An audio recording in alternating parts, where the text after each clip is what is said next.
All right. Fire them up.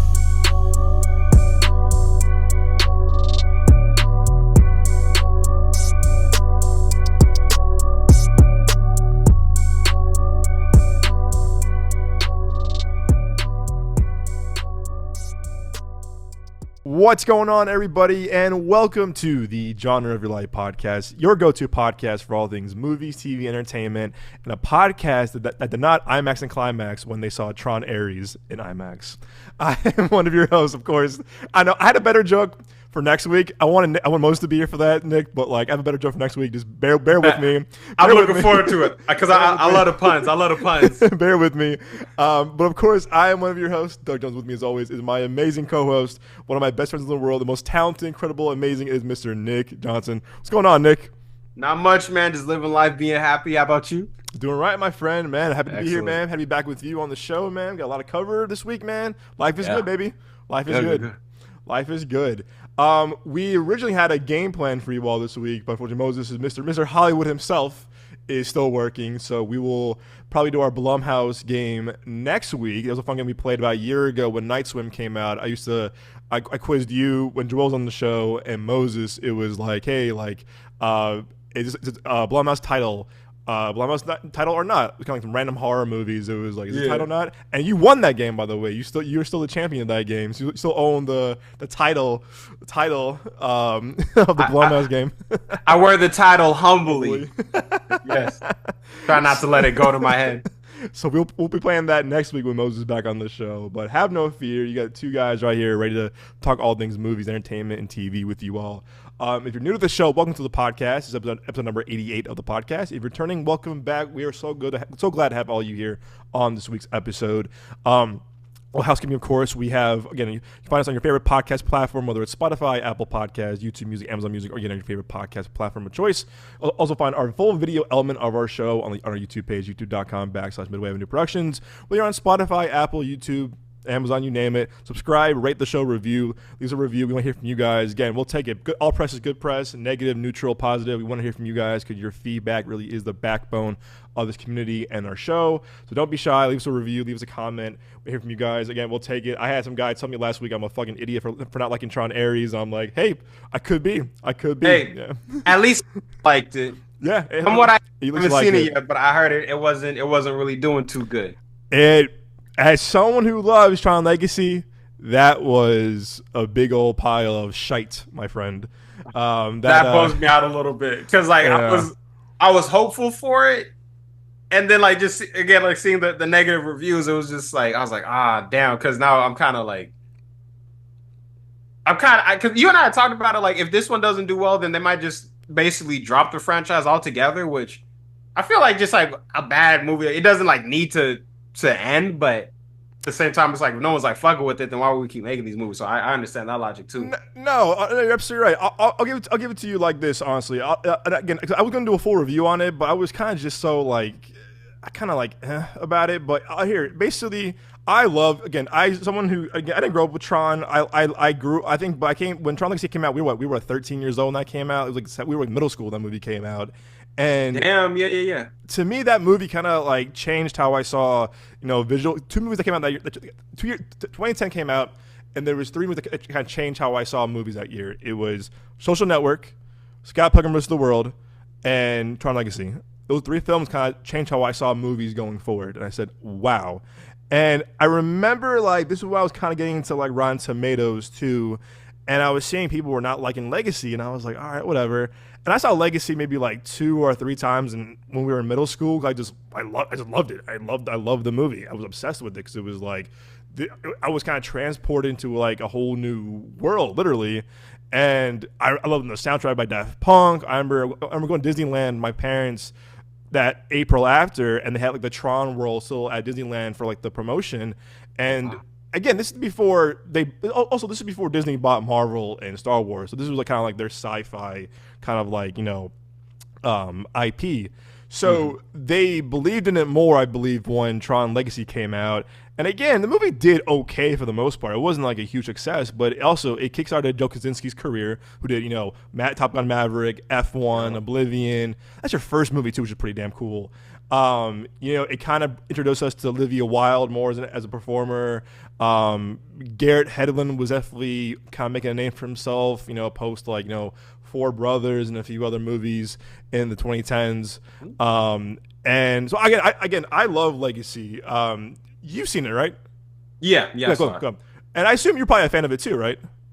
I enjoyed it. I only saw it the one time because I had rented it, but like I fucked with it, and the way that it ended, because even at that time I knew who Cillian Murphy was, so seeing him in the movie, like I was kind of like, okay, interesting. Like I wanted to see them do more with it. And if I remember correctly, I'm pretty sure that they left it open ended. I just assumed I was gonna see him in like a sequel or something like that. But even besides that, like visually, the movie was like, it was fucking dope. I loved it, man. Like I thought it was really cool.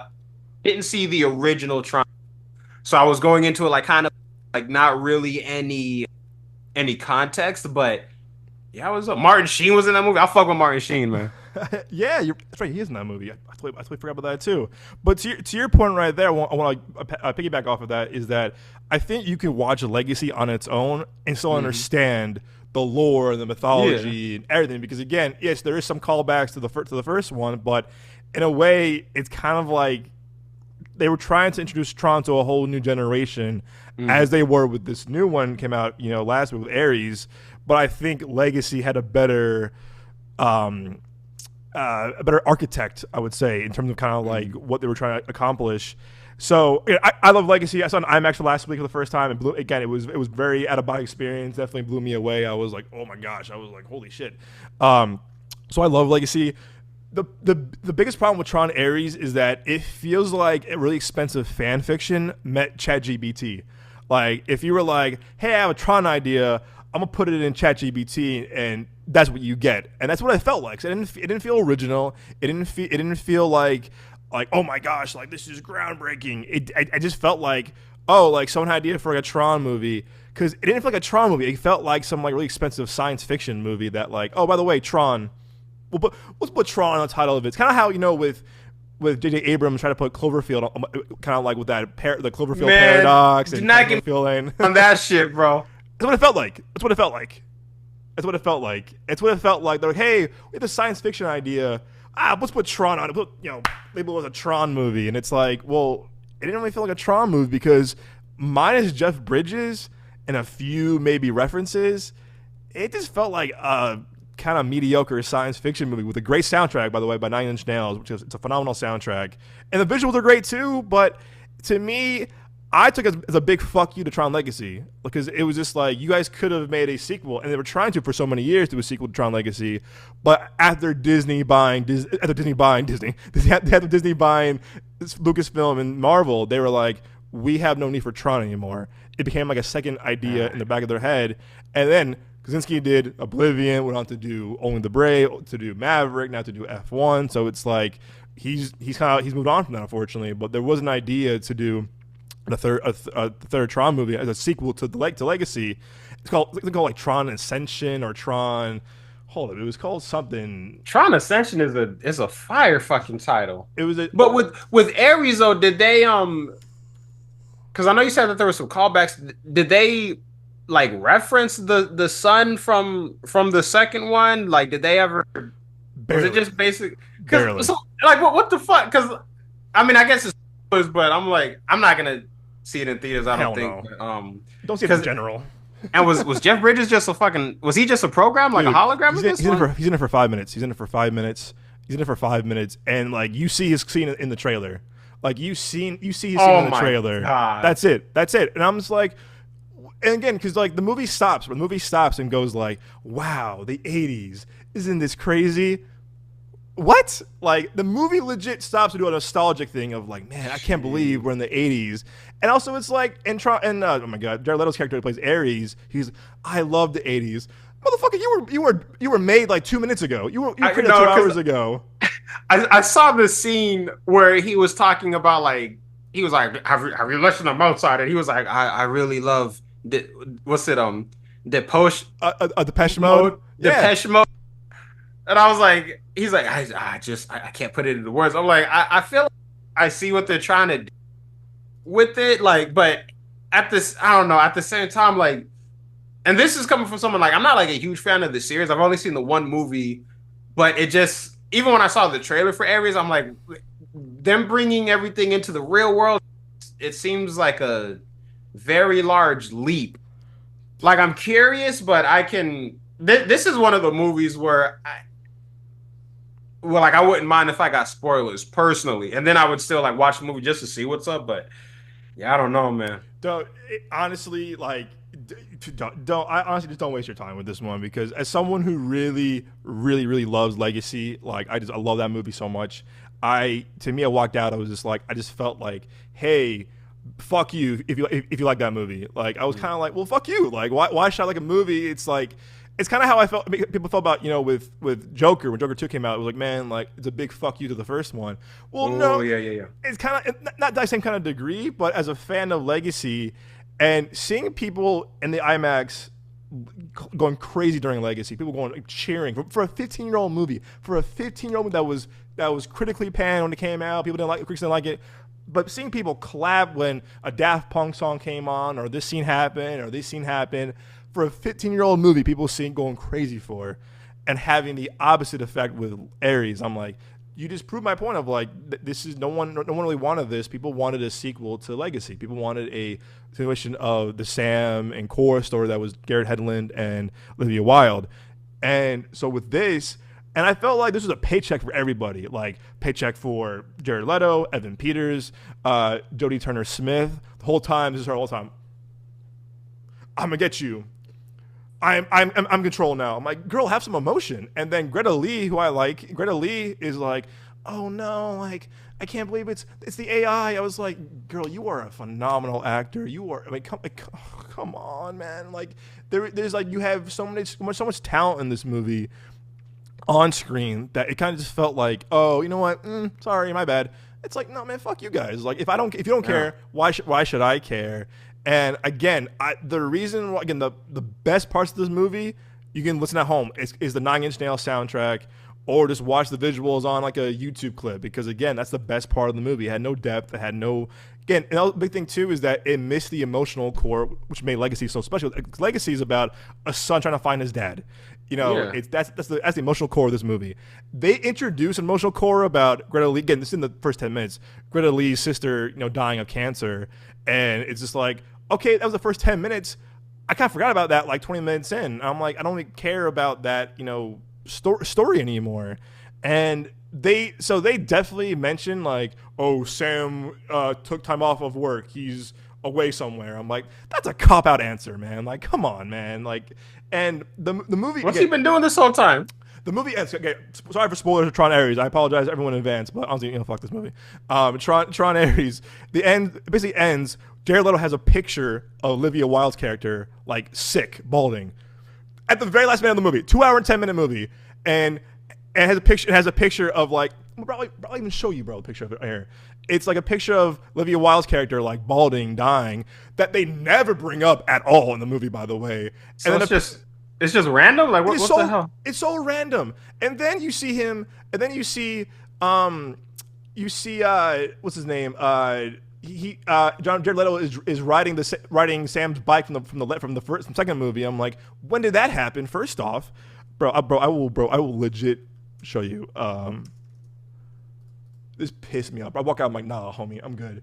Bro, they legit show a picture. They show this picture the entire movie. Look at that. Hold up.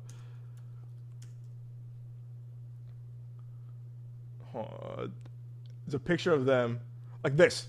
Like, they show the same picture, bro, the entire movie of them.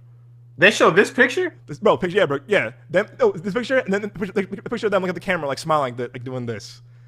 That's it. Okay, I forgot that she came into the real world with them. I'm like, wait, hold up now. And what was the point of this movie? Yeah, he was like, oh yeah, the guy who made the movie. Yeah, they're in it, bro. They're in it. No, they're not in this movie. No, they're not. He teased that, like, oh yeah, they're in it. Yeah, there it is. That picture right there. Oh wow. That's it, bro. That's it. Opening movie. Sam Flynn is done with NCOM. He stepped down for personal reasons. That picture shows, right? End of the movie, right? Jared Leto has a picture. Jared Leto has that picture in his hands and a picture Why? of Olivia Wilde like today, like sick. Was he friends with them or something? No, because he's a program too. He's a program too that was made 2 hours ago. See, now I gotta see this movie. Bro, I walked You out. I'm like, what? convinced me.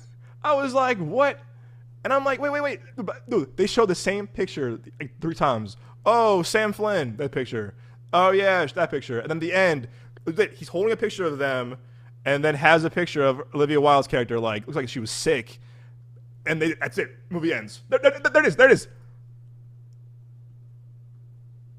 Yeah.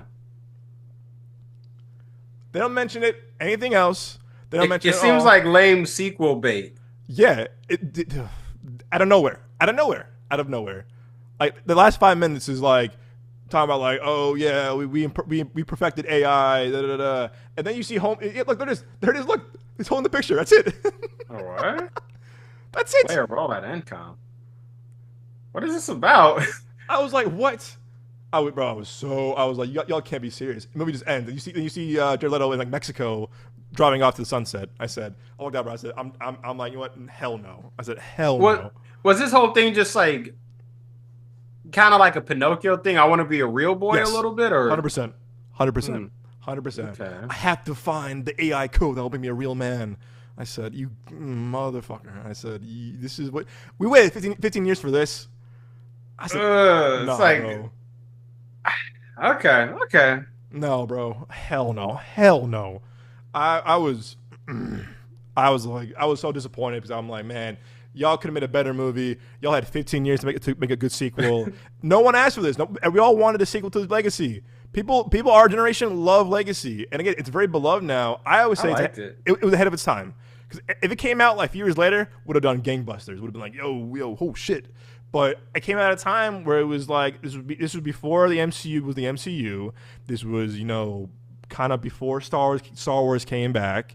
We weren't getting really quality sci-fi stuff until maybe the mid 2010s. I mean, we were in 2000s, but like really, the 2010s kind of kicked off a whole new era of like sci-fi with with Arrival and Blade Runner and Dune and I can go on and on about that, but it was ahead of its time, and I just feel like this movie kind of like shits all over it, and I think Disney just was like, hey, let's do a TRON movie because why not? And seeing how it flopped at the weekend, yeah, R.I.P. this franchise, because there's no way in hell to make another movie of this. It cost them so much money, and 33 mil opening weekend, which is lower than Legacy. I think Legacy had like a 44 mil opening weekend, and I'm just like, that's right. Disney does just seem a lot less special these days. I'm pretty sure I said that before, but it just seems it's like it just feels like a cash grab now. Bro, it's a cash grab. It really is, because I'm just like, you guys really could have made this special. And again, as people who just love this movie and how it's hold up so well, it's beloved, and also too, is that I think people loved being in this world of Legacy. No one wanted to see them in the real world. No one wanted to see them in like, because from the first trailer, I'm like, I don't want to see this shit. Like, because again, it just seems like it feels like y'all are out of ideas. Hey, let's just bring them into the real world, and it like what's the? I haven't seen the movie, but just based off the trailer, and even like when I heard about the casting, when it was like, well, Jared Leto is going to be the main character, I just kind of felt like, why Jared Leto? He's a good actor for sure, but it just seemed kind of like, I just don't want to see a movie where it's like he's just kind of like playing himself or whatever. Like, it's just, you see Jared Leto, for me at least, you see Jared Leto, you don't really see the character. No, you don't. You see Jared Leto. He hasn't like lost himself in a role in a very long time. And that's probably for the best, because we all remember how Suicide Squad went, and that's not a knock on Suicide Squad. That's a knock on literally on Jared Leto, because I was when they announced like, okay, bet Jared Leto's gonna be the Joker, I was excited because I had just seen Dallas Buyers Club, and then even when they dropped that photo reveal of him where he's kind of like that, he had all the tats. Yeah, that one right there. Drop that. I was 110% on. Like, I can't wait to see. Also, it's David Ayer. Like, I can't wait to see what he's gonna do with this character. But like, yeah. Honestly, if you're gonna watch, just watch on Disney Plus. Just watch it. Honestly, like, have a night in. You know, if you watch it with Kaylin, just watch it at home because it's so not worth the price of admission. I give the movie a 3 out of 10 just because God. and that's solely 20 points for Gryffindor, 20 points for Nine Inch Nails, but also 10 for the visuals because I'd give it props to that. But other than that, this movie can go to hell. I walked out, bro. I was like, hell no. I said absolutely not. And again, people in our comments were like, "You're an idiot." I'm like, I could be an idiot, man. You're probably right. But if you heard my review, I said I love Legacy. I love Tron Legacy. And people who I talked to who love Tron Legacy too, they said like, except for the visuals and soundtrack, that's kind of nothing to it. I'm like, cool. So I know I'm not alone in it in the matter, but people are liking the movie. If you like it, I'm so happy. I'm jealous of you in a way that you like this movie. But as someone who watched Legacy right before seeing Ares, I was kind of like hyped, and then I saw this, and I was like, now I'm depressed. I'm like, wait. So was Jeff Bridges? Is he alive or is he just a program in this movie? He's a program. Thank you. He's a program in this movie, but the program is from the '80s. I'm like, wait, how do we? I'm like, wait. He died in Legacy, but they don't even acknowledge the grid from Legacy. They don't even acknowledge the grid. They go back to the grid from the '80s. So, okay. Exactly. What? Like, so exactly, bro. So wait, two separate Jeff Bridges programs. If this is from the '80s, but from 2010 was no, I'm confused. Right, so you're saying like when he initially went in the '80s, there was somehow like a program of them, and then that program, dude, they had a floppy disk of this version of Jeff Bridges. But wouldn't you have it from the 2010 grid? That was the last time we saw him. And if this is the 80s Jeff Bridges, yeah, man, I was like, wait, why'd you just ignore the grid that was the new grid that was built 2010? He didn't destroy it. You can go back in if you want, but for some reason they go back to the 80s one, and I said that's why I felt like we had the big fuck you to Legacy, because it's like, yeah, most beloved one. I feel like, I mean, the first one is beloved, of course, too, but people love Legacy, but they don't even acknowledge the grid from 2010. It seems a soft reboot. They're trying to. We're gonna do like our own, but we'll probably acknowledge something that y'all like. You see, but that's what to me. I don't know. It's just, yeah, I'm not fucking with it. No, I'm not, like, at least from what I'm hearing, I'm not really fucking with it. And also too, like the original draft of the third movie, they had Cillian Murphy as one of the villains. Yeah, okay. So what else was going on in the Ascension script now? Because now I'm curious about that. It was basically like they go back into the real world. He incorporates Core into the company, whatever, but she kind of like struggles to find purpose basically in the real world. That's what I remember. That's what I remembered. Next day, Tron the next day, Kimberg, Encom's moral compass. The second scene rumored to feature Olivia Wilde in the real world as she arrives at Encom Tower, where the press start to ask questions about Kevin Flynn's disappearance. She reveals that she didn't meet Kevin the day prior. The scene was reported to be featured in the next day, only for her to be replaced with Sam in the final scene. No, that was a short film they made for the Blu-ray. Easter egg. Ed Dillinger Jr. That was Cillian Murphy chatting with Encom LLC. I think like he was his father. Like, was gonna bring into it, whatever. It was something that it was gonna be a big thing that like it was gonna be like a big thing about, you know, how Cora was gonna be a big part of like the real world, whatever.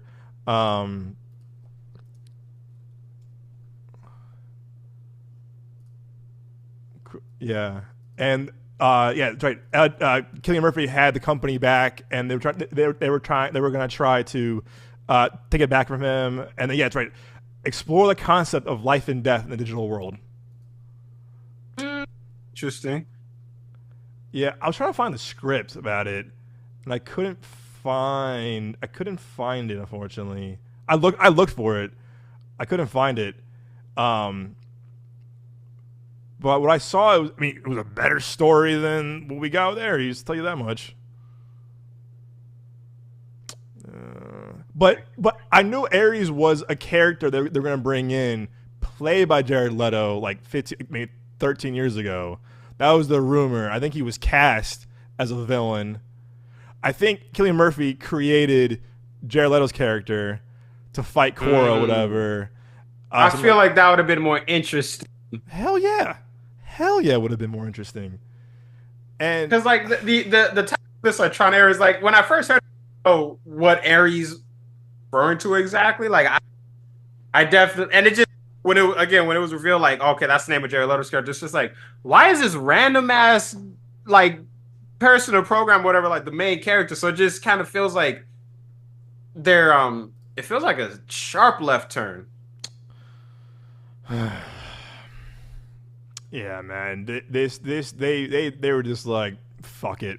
They were just like, yeah, what happened to Tron Ascension? Yeah, what happened to Tron Ascension, guys? That's you're telling me, man. What happened here? Yeah.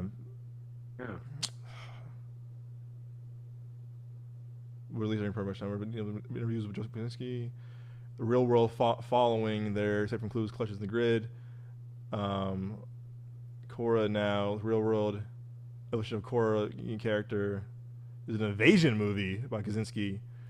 That would have explored the concept of characters from the grid and the real world traveling between both realms. Interesting, the film would have explored Cora's journey in the reverse digital human hybrid in the real world as she tries to figure out where she fits in, raising the question about which realm she truly belongs in.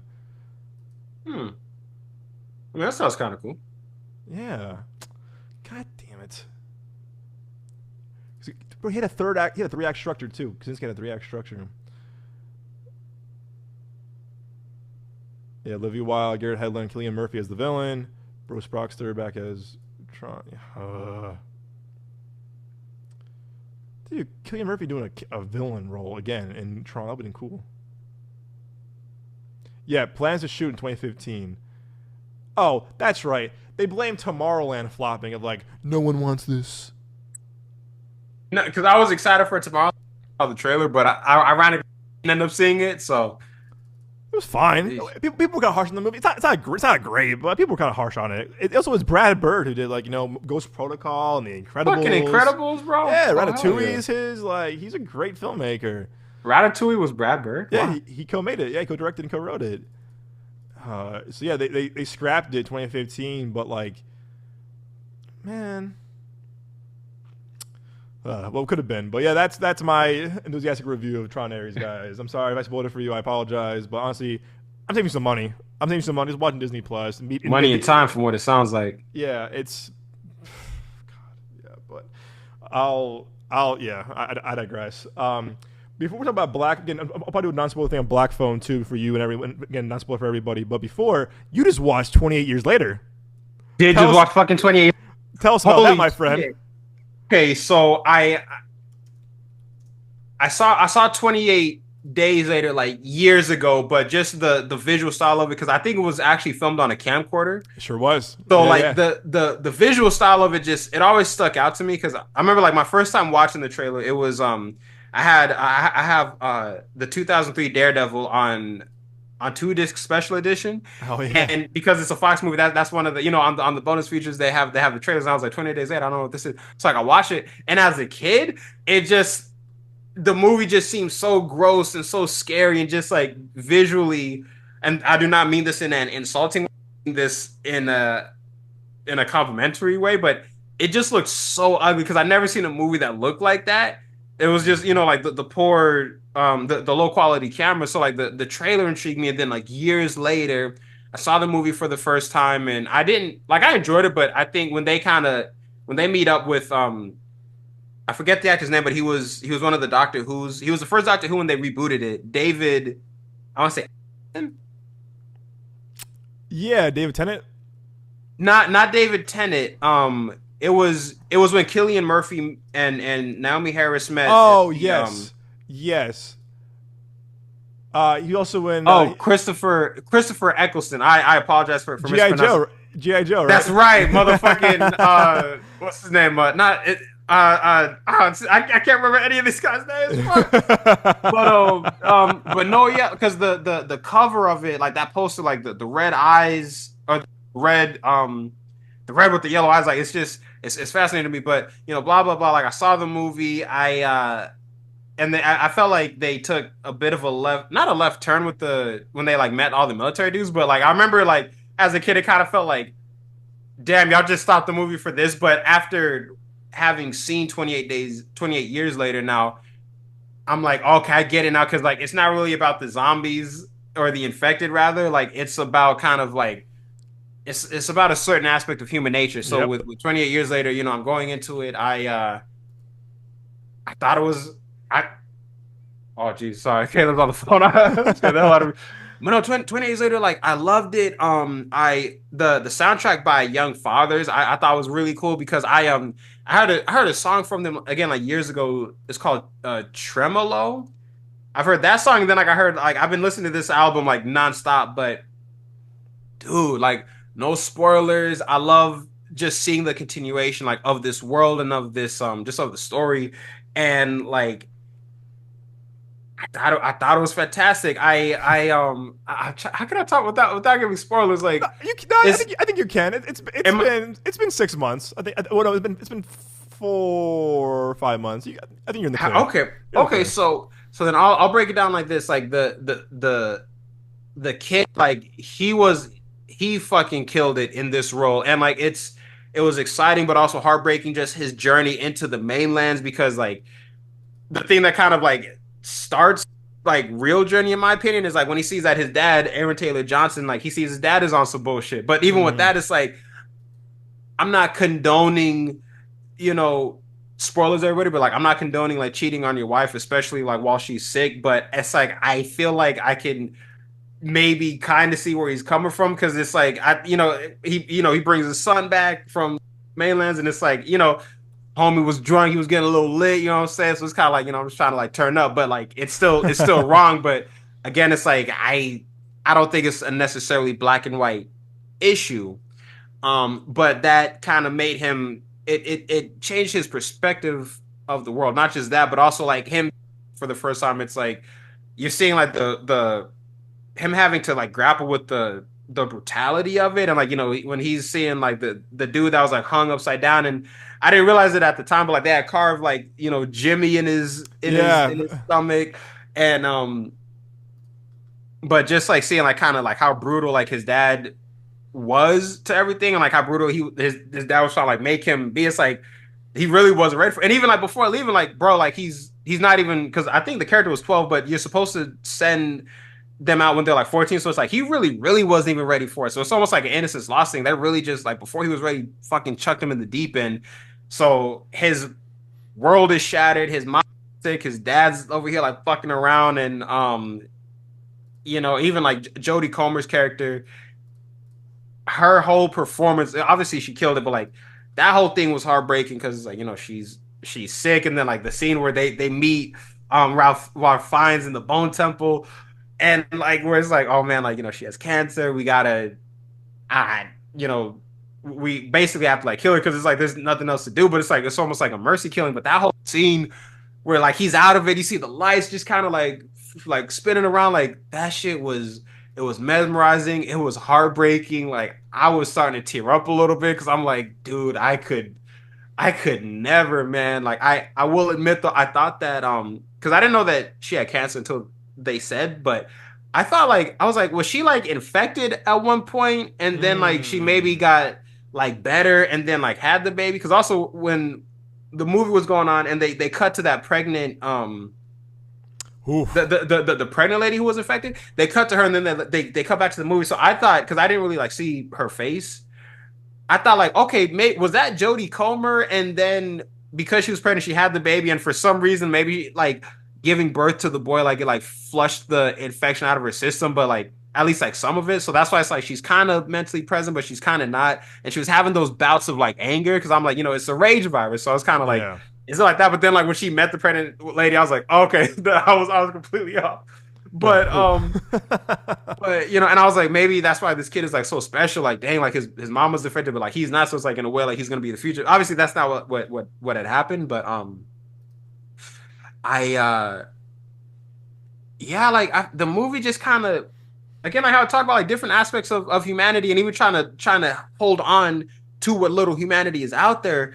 I just thought it was fascinating because again, you see the predator lady, but instead of like trying to like kill her, she's like her out through her, like holding her hands, like letting her like you know push the baby out, and then the baby was fucking the baby wasn't even affected. So now it's kind of like, yo, what is going on? And then yeah, I just I fucking loved it. The Boots poem though, when Oh because yeah. they had it in that first trailer, they had it when the kid was going Seven. up. Yeah, Yeah, yeah. 7-11.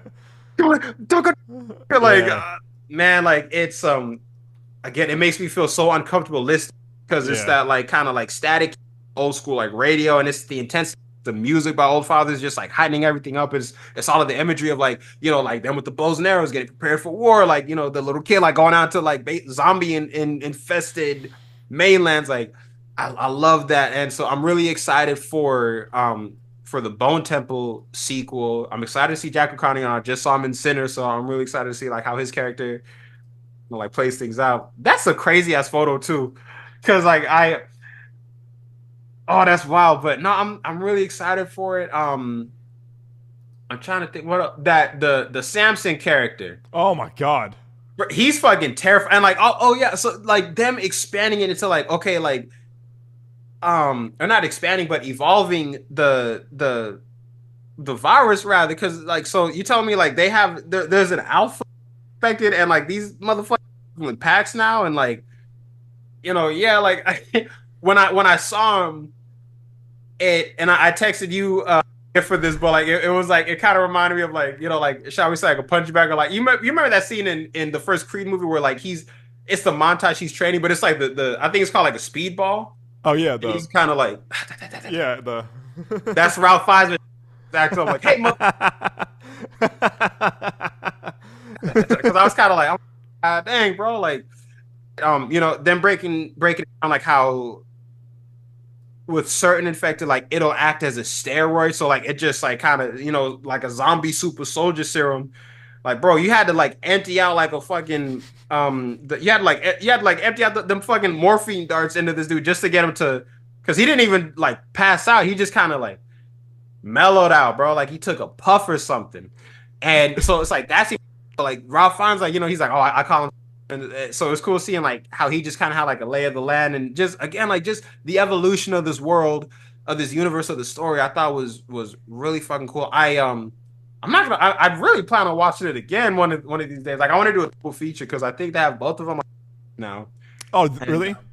yeah, because that I saw 28 years on Netflix. That's how I watched it. So I think oh yeah in the corner right here like the kind of like heavy set Oh my zombies like oh gosh, yeah. Ooh. they have to like move slower to conserve energy and they just kind of eat like you know a little bit at a time like you know like the worms.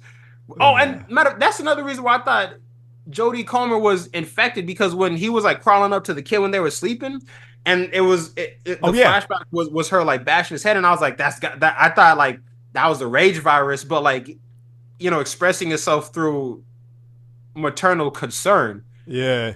I'm like she just because I was like why you know they had the whole reveal like first we didn't know what happened to him and then they had the flashback of her killing him but like it seemed like she didn't remember at first so I was like okay it's because her body is fighting against the virus and like you know it's that rage like you're not gonna kill me That's a cool angle. that's what I thought was going on and so when there was just not like it's like oh well she just has cancer like not like that's not an important thing but it was just kind of okay I thought they were going this way but this is really what's going on like still a beautiful scene beautiful performance That scene was crazy too when he rips his head off the soldier. no I was like literally when I saw him do it I was like this Yeah, you're like because I'm like bro like why you know what I mean because it's one yeah. thing when it's like you know okay well they're rage they're gonna kill everybody but like this you pulled the spot that was very deliberate that's not just like I'm just angry I'm about to like feed on something like nah bro that was a fucking statement. Oh yeah.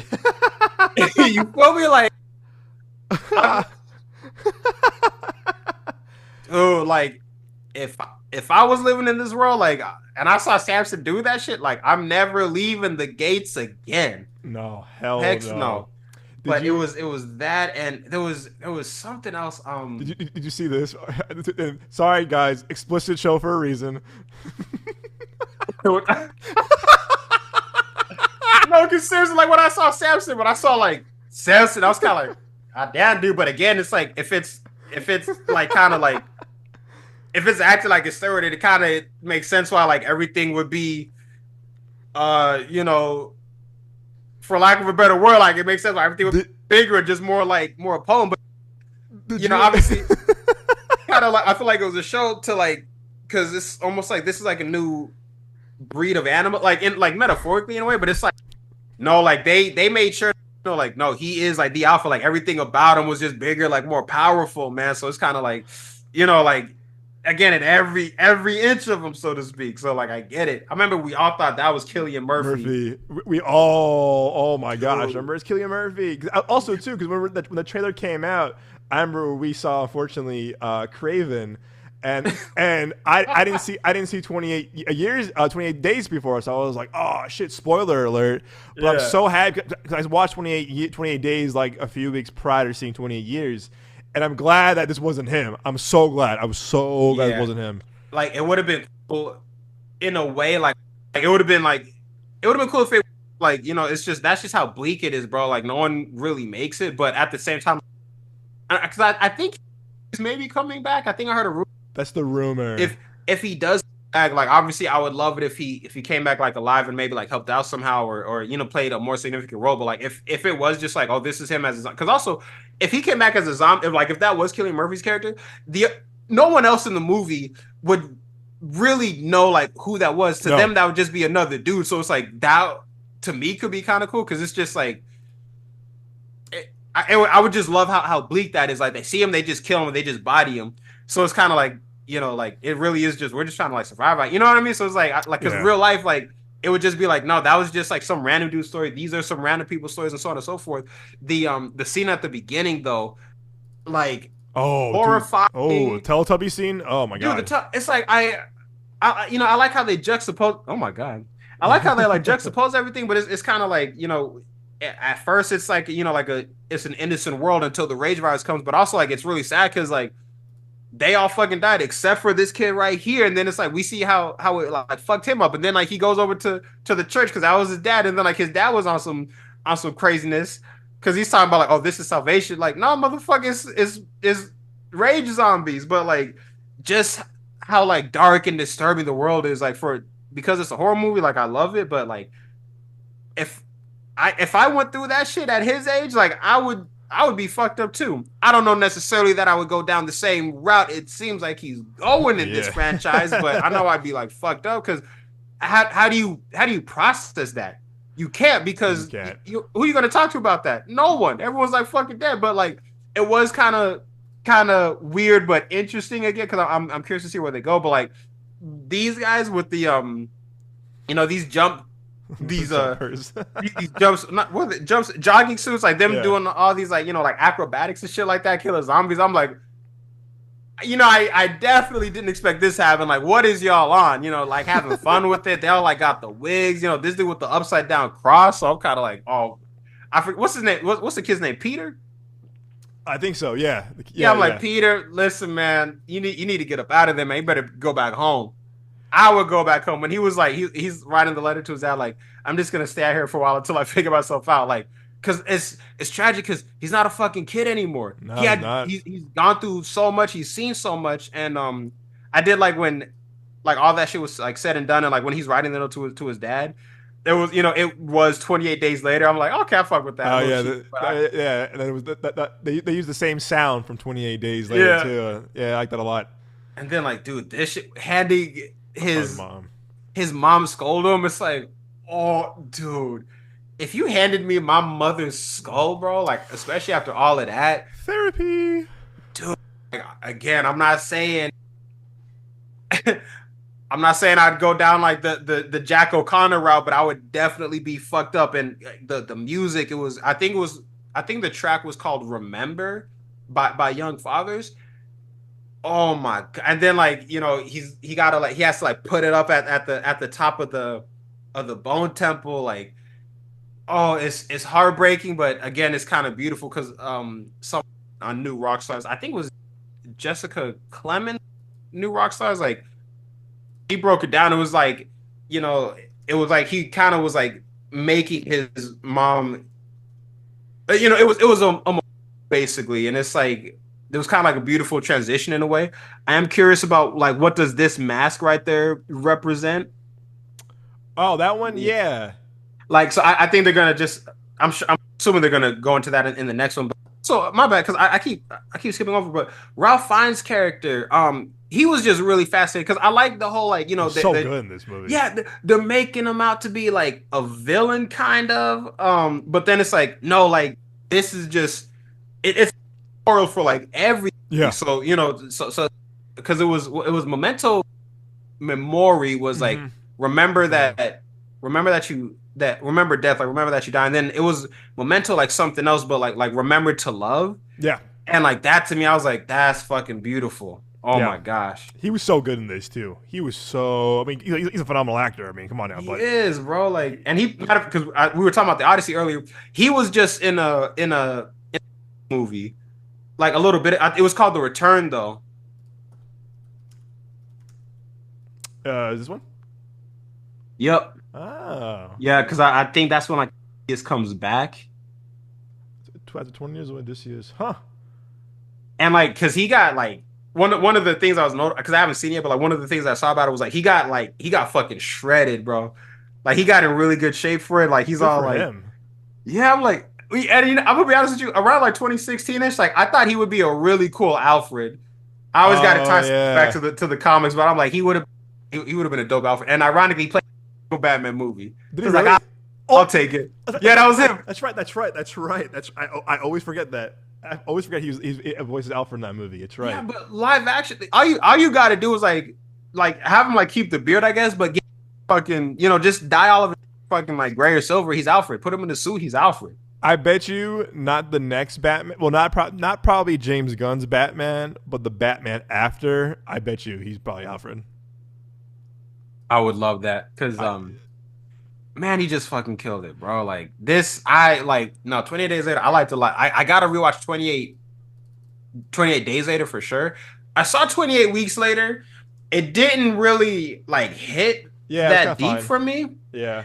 It's just like it just kind of like okay, it just felt like a cheap knockoff sequel, kind of like they could have slapped another title on it. Yeah, it seemed like it was kind of like a whole like anthology thing. It was kind of like, oh, like what else is happening in the world, and that one, like I think the first half of that movie is really good, and the second half kind of feels very like generic for the most Yeah, part. they should have just called this The Infection or something, man. Yeah, again, it's kind of like slapping on like, oh, let's make it the same thing, because also that you didn't have Danny Boyle come back to direct it or Alex Garland write it. They were all kind of like, nah, we good. And Who again, directed this one? uh, the great Juan Carlos Fresnadillo. Who? Yeah, I was like, okay. Yeah, Uh, Juan Carlos Fresnadillo. damn. Okay, no, that was a recent movie. I was watching an old clip from Double Toasted the other day, and they're talking about a movie, and who made this movie? And Martin asked Corey, who made this movie? And it's a no-name director. Oh, the great so and so. And Martin goes, who?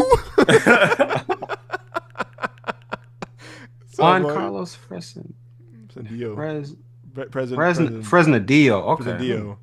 Okay. Yeah, disrespect to it. I wasn't a fan of the second one.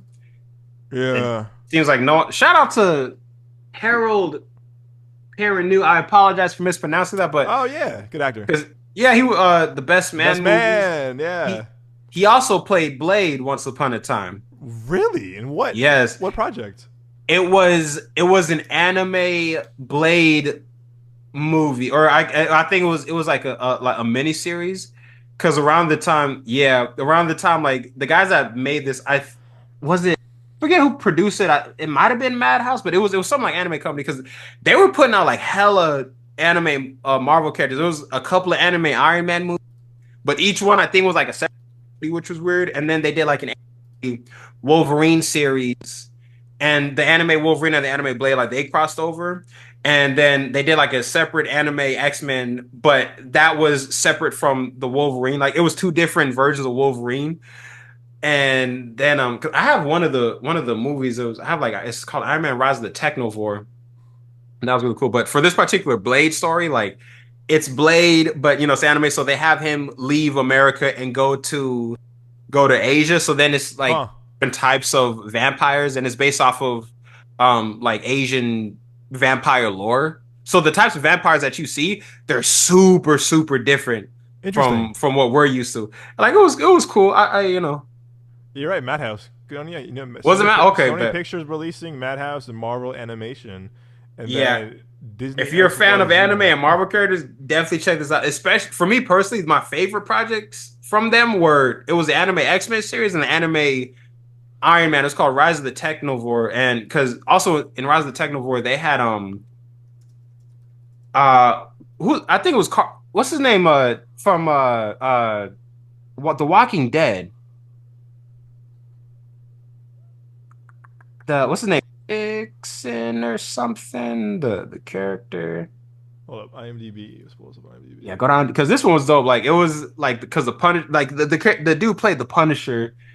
The guy that played the Punisher was from Norman Reedus. Excuse me. Yeah, Norman Reedus played the Punisher in this movie, and yeah, it was cool. If you're into that sort of stuff, I would definitely check it out. But yeah, this shit was dope, man. Yeah, interesting, bro. Yeah, interesting. I got the animation on this. So this animation is I miss the animation. This 2D stuff. We gotta bring this back. It's a lost art, man. It's a lost art. I think it's CG now. Yeah, because especially yeah, like I would yeah, definitely check it out, man. Like hell yeah. All right, that's my list. I'm actually on this right now. Did you like the scene with the soldier in 28 Years? Like he was cool. He was kind of funny. I more so liked it because he showed us like how closed off the islands were, because he's like, this is my fiance. He's like, what's wrong with their face? It's like, yeah, because they don't have fucking like Botox or even like technology really like that. Yeah. As we do, like, kind of like in the rest of like civilization. So it was cool just seeing like how far we've come, but just again, it showed how closed off everybody was and how like isolated they were. And that is also kind of crazy because it's kind of like they really just left this island shut off for 30 years. So like that's just it's crazy to think about. Like y'all didn't even, they were like, I don't remember if they tried to like come up with the cure, if they saved them at all, but like y'all just fucking quarantined everybody and just like everyone else just kind of like moved on. But yeah, I liked his role for that aspect. I don't remember the character like really doing anything for me like personally. Yeah, I'm with you on that. He was a good plot device to kind of like explain to your point of like, hey, by the way, the world still moved on, but y'all are still like fucked. Like y'all. It was good to show the juxtaposition. That exactly. Because again, I really don't know. Like after watching both 28 days, 28 weeks. I guess if 28 weeks is still canon, it's still lore. Technically, 28 weeks did say that some got out because 28 weeks basically is like, oh, we quarantined it finally, we got it down, we're good or whatever, and then of course someone fucks around and then shit goes south or whatever. Because I think it is this still canon because if I remember correctly, in 28 years they meant because 28 weeks ends with some of the zombies in Paris. Yeah, because it was the Eiffel Tower, and there was a reference like, yeah, some of them got out, but we were able to kind of like close that section off, but we just haven't been able to completely like fix that island basically. So but yeah. Oh, and the fucking we got like run across the pathway like through the marsh, like when they were running the fucking the music, dude. I was just like, are they gonna fucking make it? And they were like, let us in. She's like, nah, I gotta see your eyes real quick first. Yo, at that point, like, you know what? Don't let me in, because if I get in, you're keeping me out. If I get in, I'm killing everybody, bro. Because also too, like okay, what was the thing with the lights? Remember, like, kind of like the Northern Lights. Remember that scene? Remember that, like, all kind of like mystical lights in the sky. What was My, that? You think? my personal take on it was just like, because again, it seemed like there was a lot kind of like human nature in general. So I think it was like because there wasn't so much technology being used, you're just, you're able to see it. Like if you can't really see the stars like where like we live because we live in a city. So there's all the pollution. But if you were to like go somewhere where there's just not as much technologically going on, Right. you're able to see the stars clear. So I think it was kind of just showing like they're closed off. They're a little bit more not so much in tune with nature, but they're a lot closer to nature.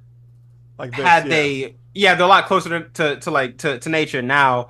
Um, because it's like we kind of have to rely on like these old school methods. They're not even using guns. They're using bows and arrows. So it's like y'all are kind of regressing a little bit again while the rest of the world's moving forward. And yeah, that's basically it. Also, just visually, it creates a beautiful shot. Um, man, yeah, I think it was just to kind of show because I think there was also, and I know I'm not like articulating these the right way, but like the scene where they initially got into the mainlands and like you see like all the horses like running through. I think it was to show like nature is kind of starting to like to take back over, or it's just like a new phase Yeah. Okay. of nature. Okay. Starting to like it's a Interesting. bit of a transition in a way. Okay. Okay. Cause That makes sense. yeah, because also like yeah, once they like got out, I noticed like all the greenery was a lot more vibrant. Like it was kind of because again, it's like if there's not as many like humans out there like like chopping shit down to like build roads and buildings and all this kind of shit, and like you do just let the grass, the trees, the bushes and shit like that just Yeah. kind of like you let all that shit just grow and like be itself, or you let all that shit happen naturally. It just stands out more. It's Yeah. able to it's because it's able to flourish more. So I think like the lights and the heightened greenery, the brighter colors, once they leave the walls, like it all just goes to show like again, it's like is nature flourishing a little bit? Because even the infected, that's just like another stage of nature in a way. Because like first we Yeah. started off, it was just a bunch of crazy random infected people, but now kind of like wolves, they hunt in packs. There's an alpha, there's a leader. It's just another stage of nature. Yep. Yep. And yeah, and they're these are again I think and these are some scary ass infected too. They're not like again Yeah. the ones that like these are kind of like fuck. Yeah, and again, it's different types of infected. Like there's Yeah. different types of like like animals almost. You got the slow moving ones with these fat ones right here. You got the alphas. You got the skinnier ones where it's kind of like we're not really alpha. But again, it's like some of us are the followers of the pack. Some of us like Samson are built to be the leaders. Some of us are just like, hey, listen, I just some of them are built to just be moving and like we move slow, eat less so that we can preserve our energy surviving in different ways. So that was just another aspect that I like. Again, just the expansion of the universe, man. Like, yeah, that's dope. I I honestly like I'm gonna watch it again because I think I think I liked it. But now after hearing you talk about it, I'm gonna watch it again now to kind of just to be like to like also be prep for the new one coming out. But Yeah, of I think after you break it down for me, I kind of appreciate it more. So thank you for doing that. course, of course. Because I was kind of like I think I watched a few reviews before going to 28 years, and I didn't realize how many people were angry about the ending scene. Like people were mad about the ending scene. Like Why is it because of who the character like kind of tied to, I think or I think the main complaint people were saying that like it felt so out of place, and I'm like, it's definitely. I mean, I can see that because there's no possible way you would expect something like that, like a group of right. people like that to pop up in a 28 Days Later franchise. But at the same time, again, like kind of like I've been saying, like things change. Like Yeah, I get why people would be upset about it, especially given who the character seems to be based off of. But for me, I'm for me personally, I just like okay, well, where are things? So then if you leave off on something like this, it's kind of like okay, bet. Because also like this dude is fucked up. So obviously he's gonna be on some Yeah. fucked up shit growing up. Yeah. See, yeah, like why nearly ruins it. I was kind of. I mean, people were kind of like, it seemed like people were kind of like, you know what it was too, and this I think we're all guilty of this too, and I know I'm guilty of it as well. Is that I think people had this idea of what the movie wanted to be in their head, and they didn't. Yeah, It wasn't what it was. So they were kind of like, fuck this movie. And again, yeah, we all do it subconsciously. It's not like we don't do it out of like spite whatever. But I think a lot of people were like, this wasn't the movie I wanted, so fuck yeah. this. That It, makes sense. no, exactly. Because I'm noticing that like more and more these days, where it's you'll go into a movie like this is what I want to see, or this is what I'm expecting to see, but you're what people forget is like what you want to see or what you expect to see is not necessarily what the film, it's not necessarily the story that the filmmaker is trying to tell. So I feel like people will like lose sight of that. Yeah. You know what I mean? Yes. It's like, oh, I didn't, this isn't what I was like expecting, but it's like, again, you got to look at the story that's being presented to you, not just like this is what I want in a movie. You can do that and be fine, but it's like a bit of a curve issue. For when that happens, that's when I sit back and think like maybe I was looking at it wrong. What When I look back at the movie, what is the director, what is the writer, what are they trying to say? Like what story are they trying to Right. tell? As opposed to like, Good is point. this what I wanted? That's a great point. And I think that right there is what we need to adopt to more of a mentality with certain movies, certain projects to be like, hey, like what this is, what they're trying to say, whatever. And I think Ian Mose made a good point a few months ago. He was saying that like we shouldn't compare this movie to this movie. I think we can judge it on like preference. Goes, hey, I prefer this movie of theirs over this. But Yeah. when you compare the two, it's like it's sequels. Yeah, I think sequels you can to a degree. But to your point, though, it's adopting that method of like going into like hey, what they're trying to explain. 'Cause also, too, Danny Boyle's filmmaking is very different than Nia DaCosta's filmmaking. And Yep. she's doing the next one. So it's like, I'm really excited for that, especially for Nia DaCosta. Oh my yeah, I, gosh. I love. Dude, actually, I was a big fan of her Candyman. I was a big fan of I that movie. love Candyman. I was a The big the fan of that first movie. one with Tony Todd, like Tony Todd is Candyman to me, but with the one with Yahya Abdul-Mateen II, like I fucks with that one too. I Yeah, think I maybe would have tweaked the ending a little bit, but it's just a smidge. It didn't ruin the yeah. movie for me. Yeah, I was a Oh big fan. I man. was a big fan of that movie. I was a big fan of Candyman. Um, and I think also too is that I feel bad for her. I think she got screwed over with the Marvels. I think 'cause she was kind of just like a I hired for, hand. I forgot that she did the yeah I didn't see the Marvels, but from what I understand, it just kind of seems like an Aladdin situation. Like we got Yeah, this director for this movie. Oh wow, I can't wait to see what they do with it. But it's like when you it watch it, feel it like just kind of him. feels like yeah, because it didn't seem like a Nia DaCosta movie. I've only seen Candyman, but it's like you do a Candyman, you do a 28 Days Later. So it's like I feel like I'm getting a general sense of the type of filmmaker you are. You know what I mean? So with the Marvels, it's just kind of like Yeah, and again, I haven't seen it yet, so I'm not judging the Marvels. I'm just based on the stuff that I've seen and heard about the Marvels. I fortunately I don't know why I didn't get to see it when it came out. I think we were just busy. I think we were just busy with stuff when it came out. So it left quickly the other Marvel movies. So that was the first. I think that was one of the few. That was one of the first I started missing in theaters because I was kind of like just busy with like Yeah, that's the life. only one I haven't seen. And I think for me, it was just like I had time to watch it. I'll be 100% true. I just didn't feel like it because it felt like It's like homework. yeah, it felt like homework. It kind of felt like what's the point of this movie? Because I saw the end. Like I Oh know how yeah, I know how the movie ends, and I saw the end credit scene, and just based on that, like the movie overall, it didn't feel like it was like necessary. I like the concept of the three like crossing over like that, and even with like Nick Fury crossing over and seeing a little bit more of what he's got going on, but just overall, it kind of I just felt like I don't really see the point of it. Because also, I think for real, I'm kind of like I'm looking at like this is y'all trying to have your cake and eat it too. Like y'all couldn't just do Captain Marvel Part Two because of the reception, which is unfortunate. But it's like I don't know, just I just kind of felt like a lot that damn. But that's the only like MCU movie I haven't seen. This is when I think I was starting to give up. I think because this was like right after Quantumania, and I was kind of like, Oh, yeah, I'm done. I was like, all right, I'm out because it was that and all the shows the shows I was checked out of too. The shows it was a I lot. was checked out.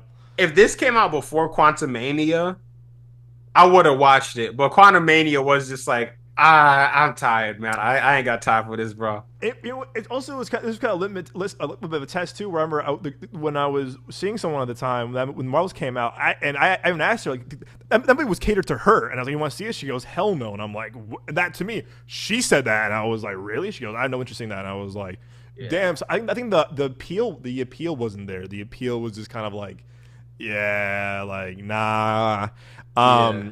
And yeah, Candyman was good, and I think it came out like right the weird time during COVID. It was supposed to come out before COVID, and then it came out August 2021. So I think it was kind of like towards the end. But I remember liking it a lot because it was kind of very like new generation of Candyman, of course. Yeah. I appreciated the Chicago tie-ins to that of Cabrini Green and a few other Chicago elements, but. Yeah, if I'm looking for, and I think Danny Boyle picked her to do the second one too, so that's Okay. cool that he chose her to do it. And then Alex Garland came back to write it. And Alex Garland and I have a very complicated history. I like some of his movies, and some I despise. Which ones are which? Like which ones Uh, do you love and which ones do you despise? I loved Ex Machina. Oh, Um, I still got to see Ex Machina. That I is on my just list. it's so good. I despise Civil War. I despise Civil War. Since Civil War is a horribly written movie that Gotcha. and that people were just like, oh my fucking god, and I'm like, what? Because it was there were so many dumb characters where I was like, come on, guys, like you guys can't be serious.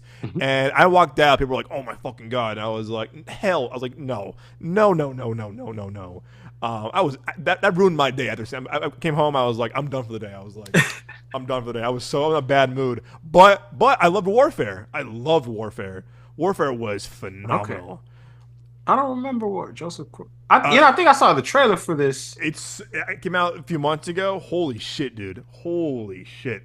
Um, that movie was an experience. Just from a technical level, Warfare was phenomenal. It's so good. Okay. Hour and a half, dude. I've never seen this realistic version of a war depicted on screen before. This movie Really? did it. Oh, Okay, I got it. Not even with American Sniper.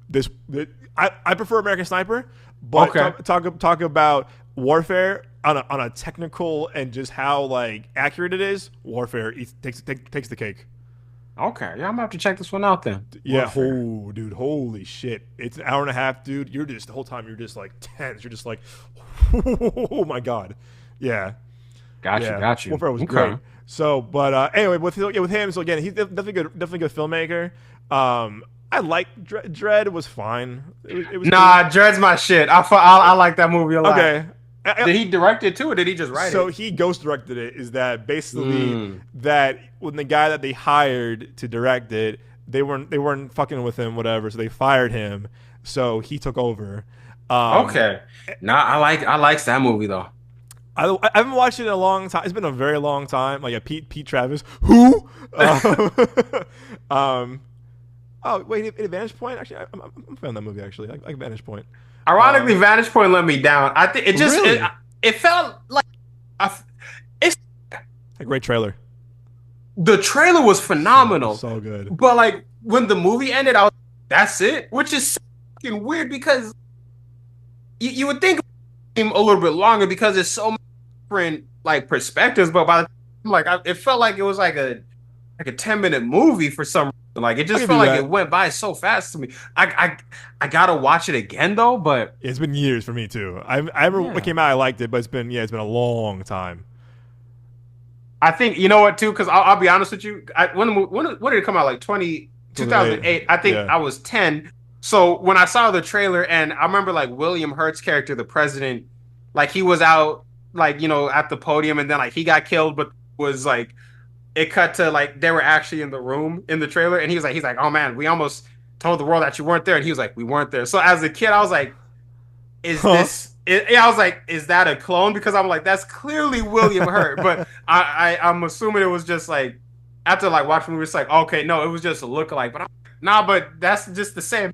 So like I was going into the movie, I think under I was looking at the wrong way, but that's what we're talking about, right? This is what I thought the movie was, but this isn't what the filmmakers were It trying to. was. This isn't the story that they're actually trying to tell. Yeah. Yep. But you said it. You said it. Yeah. I'll watch Dread again if you like it that much. I haven't watched it. It's on Hulu or HBO. Cool. Yeah. I haven't seen it in a long time, and I'm a big Carl Urban fan too. Yeah, yeah, man. Because like Dread, dude, like that's kind of have you seen the? No, I'm not gonna get into that. But like, nah, because I saw this the movie when I was. original. The original. I heard about the original. I didn't see it, but like The original's Dread, like funny. that's how I would do a like a Suicide Squad movie. Oh yeah, Obviously, that would have been like cool. That would have been you know, cool. like the shit would be toned down a bit, but it's the same premise. Like we got to go into this building. The entire building is like run by the Joker or like whoever the fuck, and we have to go up, but we have like no resources essentially. So it's just kind of like the higher up you get, the more difficult it gets, and it's just so I'm like the exhaustion, the tension. I'm like that Yeah. would just be fucking flames. But no, Dread, yeah, I likes that movie a lot. All right. Again. I haven't watched it in, so I'm like watching in high school, and I was like, yeah, it's alright. But okay. Nah, fuck, because I saw it with my cousin Trey had it, and we was just dude, we was eating that shit up like it was some fucking Skittles, dude. All right. I'm gonna watch it again because I do like Carl Urban a lot. And I'm gonna watch Vantage Point again Yeah. with open eyes this Oh, time. nice. 2000s. Interesting. Okay. So yeah. All right. So 20 years later, folks, you heard a glowing review from Nick. It's on Netflix now. Check it out. I will end on this. So again, speaking of non-spoilers, of course, this weekend, like I said, we're doing the Blumhouse game next week. Black Phone 2 comes out this weekend. And this one, I think a lot of people, including myself, were kind of like, for why? Because I think the first one is so good, and it was very like a very like cool, like kind of closed story after the first one ended. And I'm like, okay, maybe okay, cool. Scott Derrickson coming back, I like that. His co-writer partner Cargill came back for this too, but again, this one was not based off of the short story that the first one was written. First one was written by Stephen King's son, so they're kind of going off into like not having an IP, I guess, to base it off of. So, and we've seen that work sometimes, not so much. And I'll be very honest too. Blumhouse does not have the best track record with sequels. Paranormal Activity, a few of them weren't that great. Again, part two. Yep. That's what I was. So, and I feel like when they picked up like stuff like Halloween was more of an acquisition that they were made. So again, I don't really credit them as making a Halloween sequel. It's more of a legacy acquisition. I'll give them that. But there's been Blumhouse to me where I'm like, you guys haven't really had the best luck when it comes to sequels. I think you're better off of doing one-off stories and then just go from there. But again, things can change, things can move on, whatever. But having Scott Derrickson come back, and I was like, cool. I felt very more at ease that he's coming back for this. Cool. I'm trying to think like Megan 2. What else did he do? Like we're Cabin in the Woods. Wow. Yeah, I thought it was based off the movie. It's not. It's a whole different thing. I was confused. Really? Yeah, it was. Okay. It wasn't. It was it's kind of like a docu-series about like murders in a cabin. Sounds like a fun watch. Yeah, because I was prepping the game today before Moses had to tell us he was at work. I was like, okay, what is this? Again, you and I like Exorcist Believer, of course, but again, that's more of an acquisition, I would say, than they didn't make the original one, so it's more of an acquisition. Yeah. But again, we're gonna see it, of course, because as part of because we work with Universal, like when it comes to Five Nights at Freddy's 2 coming out this December. Mm-hmm. But some of the Purge sequels aren't that good. There's been a lot. There's been something I'm like, yeah, you guys haven't really nailed when it comes to sequels. But anyway, I was looking forward to this one because of Scott Derrickson, of course, and people involved. But Black Phone 2, have you seen the first one? I would not watch this again. Keep it on spoiler course, but I would definitely recommend just watching the first one and coming back to this one. But Black Phone 2. Bad dreams haunt 15-year-old Gwen as she receives calls from the Black Phone and sees disturbing visions of 3 boys being stalked at a winter camp. Accompanied by her brother Finn, they head to the camp to solve the mystery, only from the grabber, a killer who's grown even more powerful in death. Nick, again, no spoilers, of course. This is by far, but not saying much, but this is Blumhouse's best sequel, for sure. Wow. They finally did it. I like that. I was getting kind of nervous earlier. I was like, "Oh man, don't tell me it was weak." But I'm looking forward to this one, dude. They finally did it, man. Because I know we're both fans of the first one. To me, I think they had a story, and I think Scott Derrickson really knows horror very well. And also, you and I are big fans of his. What's the movie? Oh my gosh, The Day the Earth Stood Still. Yes, sir. Thank you so much. That's the one. That's my shit. That was the first Derrickson movie I'd ever seen. You and I both. And I think he really, again, I'm a big Sinister fan. The first one, 2 is Sinister's. Oh my god, 2 is so bad. 2 is so bad. Also, number had my fucking jaw on the floor. I can't believe y'all did this. That movie.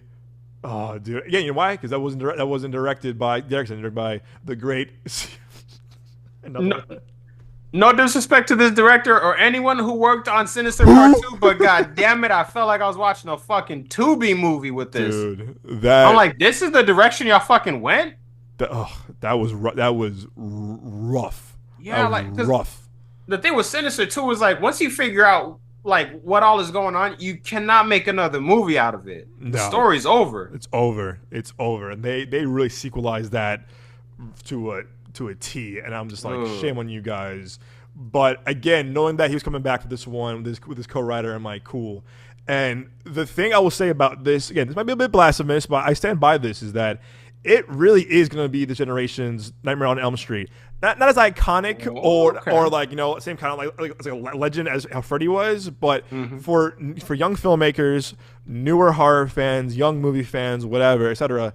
This is going to be their version of Nightmare on Elm Street because, again, the grabber is definitely Freddy Krueger in this to a T.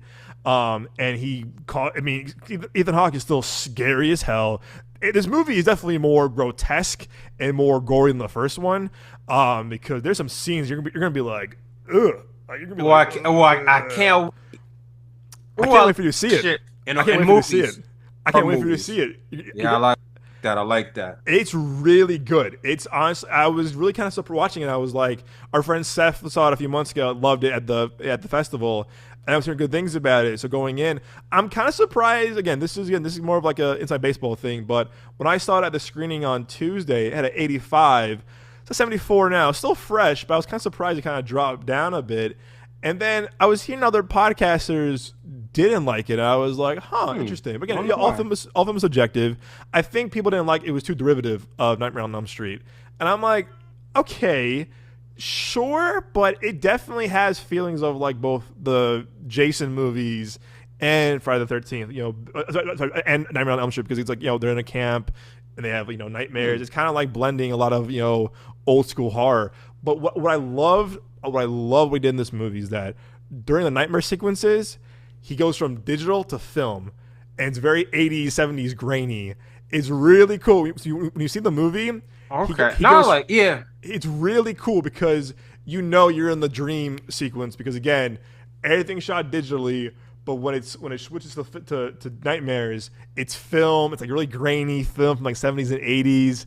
Like, you know, like, he did that with Sinister too, not for dreams, but when he was, you know, like watching the film. I mean, obviously it's gonna be fun when he's like watching these old school films. I don't even know why I brought that the fuck up. No, but good point actually. I didn't think about that. You're right. He did that back in Sinister, and he uses that very, very well to his advantage, I would say, in this because a lot of the shots feel even more creepier because I feel like you're watching home movies come to life, or how you I like when it's like unsettling, super unsettling. I like that. Super unsettling, and he really builds suspense very well. Like I said, it's more gory, it's more grotesque, definitely more intense than the first one at times, where I was like, "Whoa!"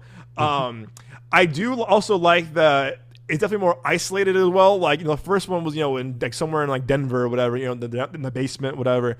But this is all takes place in like a kind of like in a cabin in a camp during a blizzard.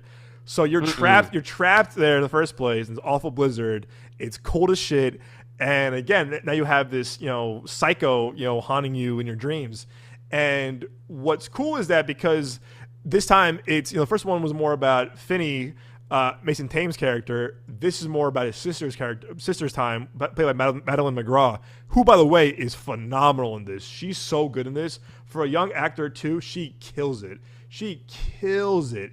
And you feel for her because, like, Scott Derrickson puts her through the fucking ringer because she's getting just like murked by the grabber in her dreams. You're just like, yo, give her a fucking break. Like, please, like, let her sleep, man. Like, oh my gosh. But again, you feel the intensity. You feel like, oh my gosh, like, leave her alone, whatever. And the grabber, because the grabber's out for revenge because again, for the first one, for the first one, the grabber's brother dies. And he blames Finney, so now he wants revenge by taking his sister in this one. So he's back with a vengeance in this movie, and he really is, to a point. You're just like, oh shit. And I'll tell you what, man, when you see it, some of the camera work he does is incredible in this. Like, there's very cool like camera shots he kind of moves with, kind of like when you on the phone or during the dream sequences. Look out for the certain camera movements because it's very fluid and it's very innovative. And I was sitting there, I was like, wow, this movie seems to be definitely shot a bit better than the first one. Again, I still prefer the first one a bit more for like certain reasons, but the second one is shot, I think, a bit better and has definitely more cool cinematography and definitely more cool camera shots of kind of like, during like really intense shots, tense scenes, that is. And everyone across the board is great. I thought, but tell me, this is definitely Madeline McGraw's movie for sure. But Ethan Hawke, man, has not missed a beat, man. He's fucking terrifying in this movie, the way he was in the first one. My nitpicks, I would say, complaints, is that the first 25 minutes kind of drags. It definitely drags a bit. You're kind of like, okay. And then it picks up for sure once they go to the camp.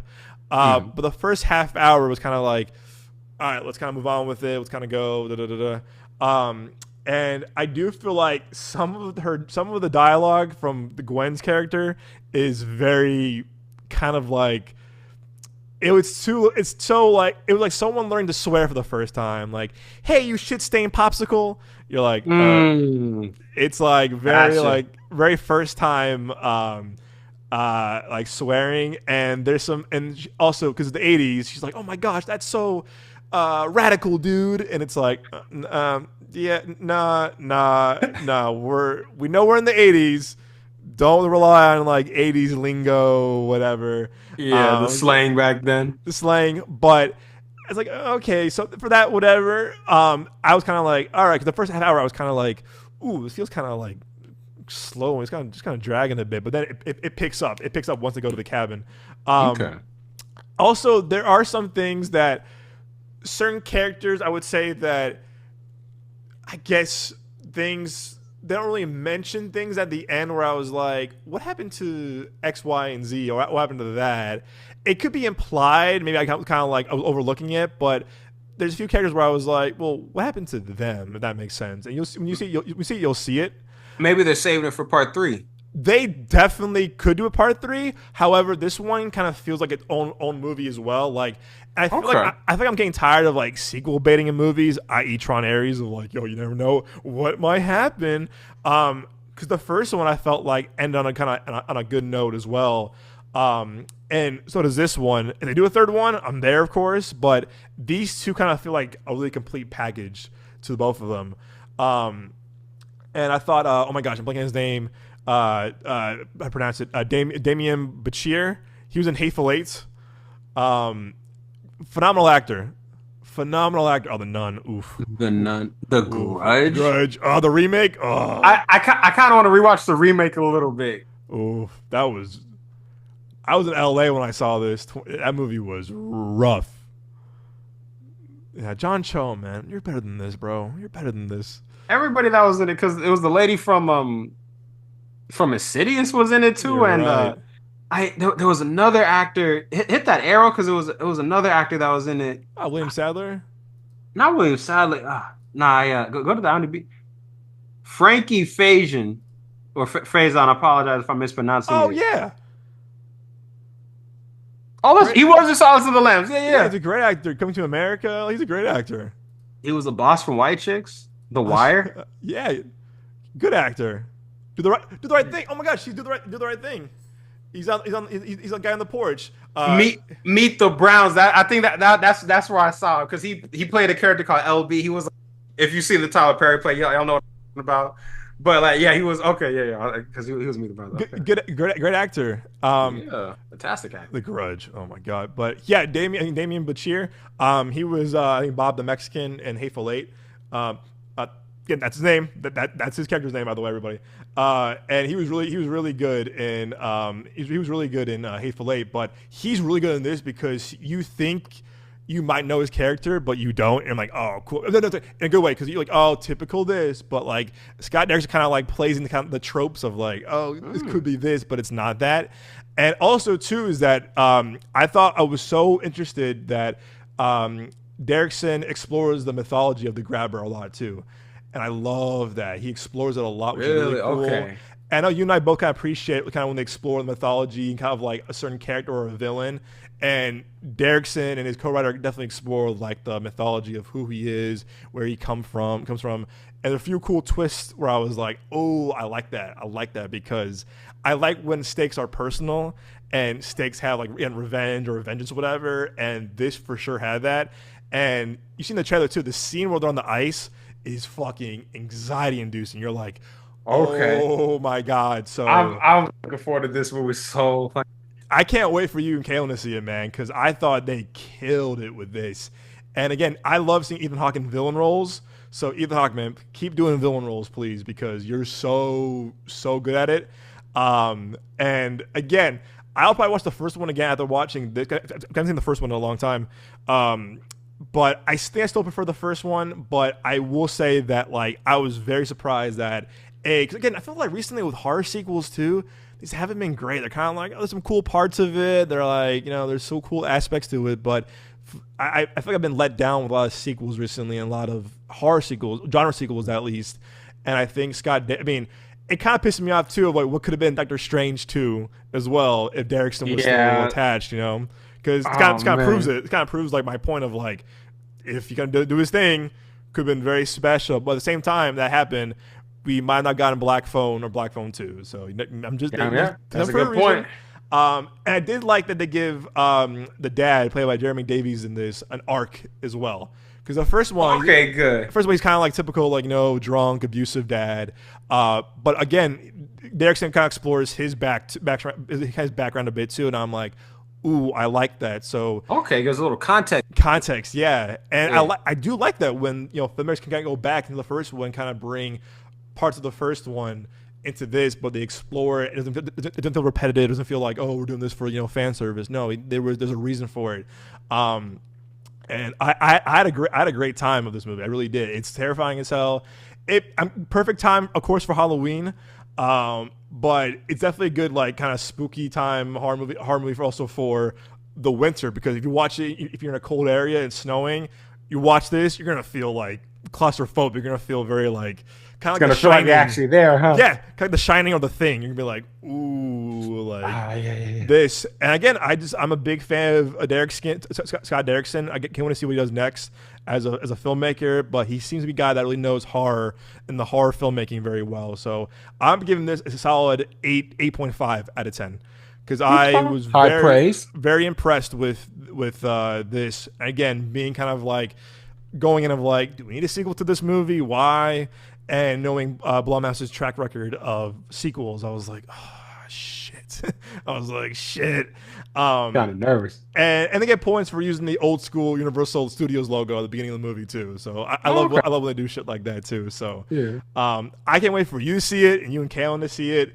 I'm looking forward to it, man. If you're a fan of the first one, you're definitely you're in for a treat. And again, it proves like, hey, let horror filmmakers do their thing if they have an idea. And I think Derrickson is definitely proving that he can definitely turn out some really, really, really cool horror projects. The funny thing before the movie began, though, like on the screen, at the screen's premieres, they were switching from like the Black Phone 2 theaters Friday, whatever, and then one of them was like, "Get in the van," Okay. and I was like, probably not the best slogan. Yeah. I would say, but yeah. So that's definitely. I hope it does well. It'll probably make more money than Smashing Machine. I Oh know. man. I'm kidding. I'm kidding. Um, yeah, I think 20. I think the first one made 20 mil as well. So I think it made 20 mil, and I don't think the budget was that high. Yeah, look at that. Oh wow. So the first one had yeah, it was modestly again Blumhouse's model, low budget, high concept, and I think I really do hope that they go back to that formula of Black Phone 2, 30 mil. That's really nothing nowadays. That's nothing nowadays in terms of budget. So again, go back to the lower modest budget, high concept with that. They're more effective. I feel like when they do shit like Megan 2 or even Glass, a few other movies as well where the budgets were so high, the returns weren't that great because you spent too much money. Go back to when the formula makes special, low budget, high concept. But yeah, it was honestly a very surprising sequel. I had a good time with it, and it was creepy, man. There's things you're gonna be like, ugh. You're gonna feel like, ugh. You're like, ugh. But again, that's props to Scott Derrickson. But yeah, guys, Black Phone 2 comes this weekend. I know a lot of things come out this weekend. Like, this comes out this weekend. Good Fortune comes out this weekend. We still have stuff from, last week was TRON ARES. And then still, though, we have Roofman out. So, guys, there is so much for y'all to see this week in the box office, the movies. Go to your theater, support it. Box office needs our support and help. So, please go to the movies. All righty, folks. On that note, we'll end the show with this. We always do our one-and-one. So, if you're new to the show, we here the podcast give you a one TV show recommendation and one film recommendation that we want to give to you from our archive to your hearts, as Nick always says. So, Nick, my friend, starting with you, what are your one-and-ones for this week? So for my movie, this is a movie. It's been out for a couple decades now. Me and my lovely fiance, we just saw it last Friday/Saturday morning, and yeah, I see you typing it in right there. Good Will Hunting. We just saw this movie for the first time over the weekend, and my God, is it a phenomenal film, bro? Like I knew of Matt Damon and Ben Affleck, Stellan Skarsgård, Robin Williams, Minnie Driver. Like, I've known of them for years. I've seen them in movies for years, but like watching this movie, it kind of felt like, yo, I get it, and it was just like, I wouldn't say this about just any movie, but this is like as close to a perfect movie as I think a movie could get. Yeah. And it just, for those of you who don't know, Matt Damon plays Will Hunting. He's just like not just like buddy, but like he comes across like this average kid, but he's highly intelligent, and I think he's like not even 22, but he's smarter than professors. Like, he's really good at math. He can just solve shit like easy. Comes into Stellan Skarsgård plays a professor who the film kind of starts off like he has this equation. He's like, yeah, like not almost no one can fucking figure this out. Damon Will Hunt is just this janitor at the fucking college, sees it on the board, solves it, and just tries to like disappear because he's always trying to be like low key.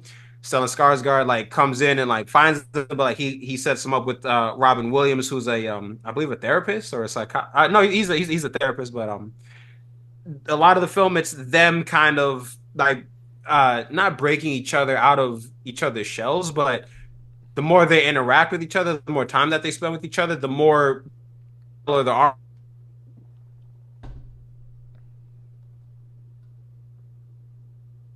world. So it, seeing their friendship blossom, seeing Will kind of learn to just embrace who he is and fucking go for it. I loved this movie. Like this movie was fantastic. For I think I say that word fantastic a lot. It's also one of But the best for best my catch. show, I just me and kid, Oh, sorry, go. My bad. Sorry. huh? No, that was one of the best No, catchphrases I was too. gonna go into my show. Oh no, sorry. Go ahead. My bad. Oh, there's a little bit of a lag. Like, oh no. Go ahead. Uh Sorry. oh, because I can. Okay, I think you're back. So my bad, Doug. What were we saying? No, Though? sorry, my bad. It was saying that one of the best catchphrases too. The apples. I like them apples. I like them Oh apples. my god! You like apples? I I got her almost number. threw my drink on the fucking floor in that scene, bro. Oh my god! Do you like apples? Because he was I got her number. yeah, like one of like Ben Affleck who plays Will's friend was trying to he's trying to game at I think it was at a mini driver and this dude came up and was kind of like, oh well, basically I'm better than you because I went to college. And fucking Will walks up, hey listen man, you're just quoting books and bullshitting. And then he I don't even think he went up to mini driver at the end. I think like he went back, mini driver came up to him and was like kind of like was hoping you would ask me out or whatever. And then like you didn't. And then they have their little they have their banter. She gives him her number, and then he's walking down. He sees this dude in a fucking restaurant. He goes, "Hey, do you like apples? Well, how do you like me? How do you like them apples, bro? Like I got a number, like bro, like the fucking the subtext is you could never." Yeah. Bro, I don't even go to college, and I outsmarted you, and I got the woman, bro. So it's like So like good. that was just like a little retreat of the movie, but the movie, honestly, it is phenomenal, and it yeah, like damn, it just like if I would have seen this movie like as a younger man, like I would have been like I would have like it was really inspiring, and it's just not I don't want to say it was like a personal movie for me, but I think it kind of it hits on that level of like just be yourself, like don't like fulfill your potential basically, but also at the same time like fulfill your potential, but also make sure to follow your own path, because that's Right something there. that Will Hunting that's Yep. something that Will Hunting has to kind of grapple with. Like, yes, I go on and I could be like the son or whatever, so that's not necessarily what life is about. At least not for everybody. Because at the end of the day, life is about being happy. Yep. At least I think that's what they kind of like took from it here. But yeah, so great movie, great message. And for my show, I just finished the season of Dexter Resurrection, Ooh. and I liked it a lot because one thing, like the original series, I loved it, had a great time with it. But I will admit, there was a point where I felt like they were doing the same shit over and over and over again. And I'm not gonna Mm. spoil it, but with Dexter Resurrection, you take this very familiar character, you throw him in a new place, it's a new time, completely new dynamic, and the show is still phenomenal. It's fresh, and they do different things. Like he goes through different things and there's different challenges, and it really is kind of like, well, how is he gonna get out of this? Because you haven't seen Dexter really have to deal with you haven't really had to see Dexter deal with this type of shit, but it doesn't feel like they're just throwing shit at you like, okay, let's just have him do this instead. Like it's different, but it still feels very much like Dexter. It's not just a bunch of new shit for the sake of having new shit. So Good Will Hunting and Dexter Resurrection. I like that. A very opposite too, and I love that too. I Thank love you, that. thank you. So no, Yeah. sorry for cutting you off earlier. Yeah, No, my you're thing, chill. my Wi-Fi was kind of like bugging out, so my apologies. No, you're good. But what were you saying though? Because I No, wasn't able to. I was saying about the apples line. Oh, that's right. Dude. The apples Oh my, line. how do you like them? That was it. Okay. Iconic. I got her number. Do you like apples? He's What? like, yeah, I like Yeah. apples. Yeah.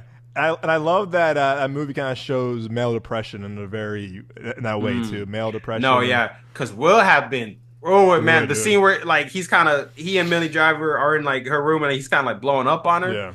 Oh, it's like, yeah, man. It's like if I was you, I wouldn't want to talk about that shit either.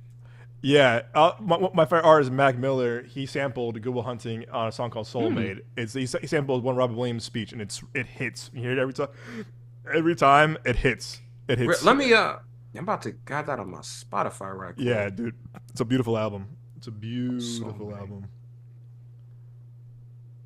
Yeah, he uses it from that. It's great. Gotcha. Okay, sweet. Just added it. Okay, bet. Yeah, yeah. Let's do it. It hits. All right, for me, I'm gonna do what I just watched over the weekend because it just came out on Amazon Prime, and that is John Candy, I Like Me documentary. Mm. And this was produced by our boy Ryan Reynolds and directed by Colin Hanks, which is Tom Hanks' son. Oh Um, wow. Okay. and I grew up with John Candy from Playing Train to Automobiles. He was in Home Alone. Uncle Buck's a family favorite of mine. But Planes Trains is a big staple in my household, and I always heard how much like Ryan Reynolds is idolized John Candy. Also, being Canadian, Yeah. but Ryan has said on record like how much like he's one of his heroes. Like he's idolized John Candy and everything he's done.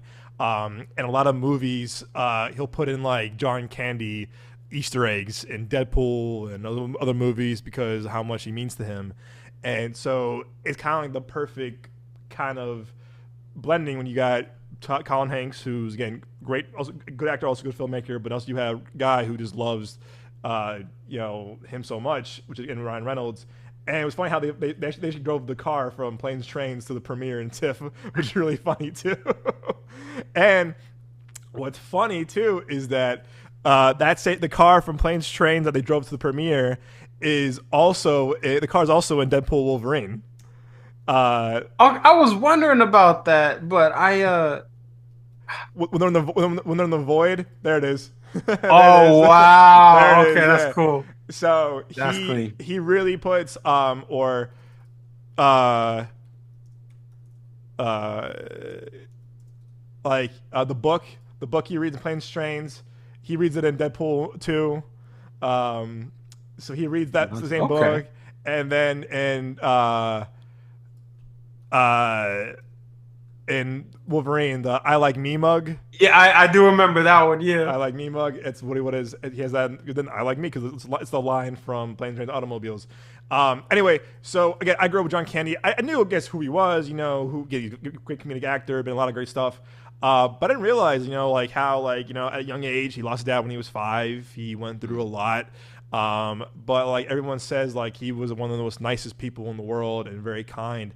And this movie, his movie has his kids, his late wife his wife is still with us, and so just kind of hearing everyone talk about it, Bill Murray's in it, Dan Aykroyd, I mean Eugene Levy, Steve Martin, I mean you name it, I mean so many phenomenal comedic actors that I just knew who he was as a person, tell these stories. And it's a really sweet documentary. It's very feel good too because I feel like you see how good of a guy he was and how much impact he had on comedy and 80s comedy, and it's a lot of like really the influence he had on Ryan Reynolds to this day. And in a way, it's like a love letter to him and his being a legend in the comedy world. But also showcase too like how, I mean, dude, in the show, like how some journalists were saying how, again, making fun of his weight and actually calling him fat, and he was like, okay, and he never was like, hey, yo, fuck you. He's like, okay, like he took it like a champ. He took it with all pride. He never once was like, oh man, like fuck you. He's like, okay, yeah, sure, okay, that's fine. But again, he also, again, I think part of that his eating was that they said that part of him going through trauma when he was a kid, whatever, it's kind of like a coping mechanism to him. But like still though, everyone says how much he meant to everybody. It's a very sweet, very beautiful documentary. And at the end, dude, oh my god, they have Cynthia Erivo sing a song from Playing Train to Automobiles, and she covers this song, and dude, you have chills, man, because it cuts to black and you hear her sing, and you're just like you have goosebumps because it's the ending song of Planes Trains that she covers, and it's a beautiful cover. It's I actually did my Spotify the other day too because she's most talented people in the world, but she covers it just beautifully. So I don't know, it's a really beautiful documentary, very well made too. Good. I'm very tough with documentaries because if you kind of bore me or lose interest, I'm out. But I think because people I like were involved with Ryan Reynolds and Colin Hanks, everyone involved, I'm like, okay, I was very intrigued. It's a very sweet documentary. So def check it out and just seeing how much impact he had on so many people. So it definitely worth checking out. Really sweet documentary. And for my show, kind of like you, going full very opposite, our boy Tim Robinson is back with the show on HBO Max. Have you heard of the show? I know, that's right. Have you heard of this? So it just came out the other day, and same director, our guy that we met at that we saw at South by. Yeah, Andrew D. Young. It's called The Chair Company. So if you're like us and loved Friendship, you're gonna love this show. Basically, the premise is he's like this kind of like, you know, marketing exec guy, whatever. He had this huge conference, right? And his chair breaks, and he's embarrassed in front of everybody. And he can't stop thinking about the incident. So the first episode is him trying to find the chair company and track them down. God. And man, it is it's something. So if you're a fan of Friendship, if you're a fan of like his kind of humor, it's a very, very, very, very absurd premise. Just how Friendship was, man. The first episode is hilarious, and there's a scene the opening scene of them at dinner with their family, or whatever, talking about malls, and he goes his whole thing. He was like, about malls, he goes, well, the mall's still relevant. And the one girl was like, well, the waiter was like, well, I haven't been to a mall in years. And he goes, I'm pretty sure you have. And he's like, no, I haven't. And he's like, no, you have. The whole Tim Robinson, you know, his kind of like you know, style of like, you know, insanity or whatever. But man, the first episode had me hooked, and I was cracking up laughing. So, if you haven't seen Friendship, I would say watch Friendship first. Again, there's no correlation. It's more just about like the humor, type of humor, and the type of like how absurd it is. But again, that's the premise. He goes through a really bad. His chair breaks in front of have an embarrassing moment, and now he has to track down this company. Yeah, I love how he takes just kind of like a small thing and just blows it up. Oh my gosh, I love that. Yeah, I gotta get my HBO Max back, man. Yeah, man. Honestly, whenever you come over too, we should watch it together because I think you'll love this because it's. Oh hell yeah, I'm down. It's so funny because you and I both love Friendship, and I just feel like you're gonna love this show, and I really hope that they stick the landing the way they did with Friendship because again. We were just, you know, hurting laughing when we saw Friendship back at South by, it's that's the premise. After embarrassing incident at work, William Ronald Trosper finds himself investigating a far-reaching conspiracy. I'm looking forward to that one, man. That looks funny. And there's Andrew D. Young who did Friendship when we saw him at South by. So yeah, guys, it's a pretty funny show so far. Again, it's only based off of episode 1, but I'm really liking this show, so I'm looking forward to seeing what they do next. But yeah, check our one-on-ones out, everybody. All right, Nick, let's end the show here, my friend. Where can our lovely audience find you at home on the socials? As always, you can find me right here at the Genre of Your Life podcast by Midway Avenue Productions. If you want to follow me on Instagram, that's at Ahmad Johnson 98, and also right here in your heart, in this little muscle that pumps the blood through your body. You can find me right there. And in your soul if you look hard enough, of course. You hear that, Nick? You hear guys? Like you, your heart grows. Thanks. I saw the heart, but I was like, why is that shit upside down? I was like, you need to get that looked at, bro. There we go. Yeah, there it is. Yeah. You can find me here with my Ride or Die man right here, of course, him and Moses, every week on Genre of Your Life podcast, a show that I am so proud to be hosting, going on 3 years come next month, which is very, very, I'm really proud of us, proud of the show. My personal Instagram, of course, is at The Young Jones. You can find me on Twitter or X at Capri Sun, _Sun, SON. And you can find our socials, all one word, Midway Avenue Productions, on Instagram, TikTok, and YouTube. I think we just hit 840 subs on YouTube, which is really cool. Guys, help us. We're so close. Okay. We just need 160. We just need 160 to go for that 1,000, and that will help us out We're getting there. So much. And you know what? Just for shits and gigs before we go, what are we at now for Expendables? We got to be at 170K. All right, 161. We're getting there. Okay. No, I was 9,000. That's not too bad. We're getting there. Give it 2 more weeks. We're gonna be at 175. We're getting there. Yeah, and also our good boy Mission Impossible really blew up too. Those two really blew up.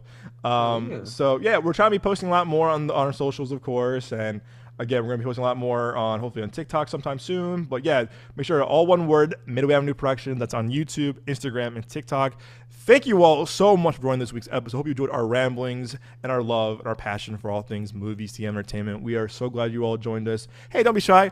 Come back next week. We'll have a great episode for you all as well. Again, we'll probably play the Blumhouse game, and all three of us will be back together. But until then, everybody, have a fantastic weekend. Go to the movies, get a big-ass popcorn, big-ass icy, a big-ass soda. You deserved it. But more importantly, of course, we will see you all at the movies.